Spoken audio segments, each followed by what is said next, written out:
a geologist who studies earthquakes. She joins us from Chesapeake Beach in Maryland. Hi there. It's a pleasure seeing you, Wendy. We've been speaking with professionals all night on the relation between magma and the Earth's crust, so to speak. What's your take on this big question of how soon after these massive earthquakes can we expect something as devastating? So the earthquakes that we have seen over the last few days in Turkey are related to the motion of the tectonic plates. Central Türkiye is being squeezed off to the west.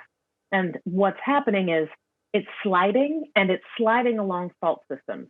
And so one of those fault systems is the North Anatolian Fault, and one of those fault systems is the East Anatolian Fault, which is where we had this series of earthquakes. They were on different faults within that big fault zone. And so as we move forward in time, we're going to continue to see aftershocks from these earthquakes. So unfortunately, all of these people that have had so much trauma and so much loss, they're going to continue to feel shaking. That's going to hamper rescue efforts, because not only does it put the survivors and the rubble at risk, but it also now puts the rescue teams at risk as these aftershocks continue to roll in. Wendy, for how long will these aftershocks continue, and what's the effect of these earthquakes and aftershocks and the movement of these tectonic plates on surrounding plates?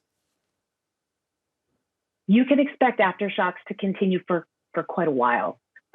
There will be felt shaking in these areas for weeks and potentially for months. It'll die down through time. The earthquakes will decrease both in their size and in their frequency as we move away from the earthquake that happened, and move away in time from that. The aftershocks are actually sort of like the Earth settling back into place. When that earthquake happened, when both of those earthquakes happened, they changed the stress inside the crust. And so they are making earthquakes in some areas more likely and earthquakes in other areas less likely. And so as the Earth is settling into this new stress situation, this new stress state, that's what the earthquakes are showing us. They also show up around the outline of the part of the fault that broke as it sort of jostles into place in its new situation after the earthquake. Wendy, we're currently in Istanbul, our studio. Is the fault that Istanbul sits on likely to be affected by the earthquakes we've seen in southern Turkey? I certainly hope not.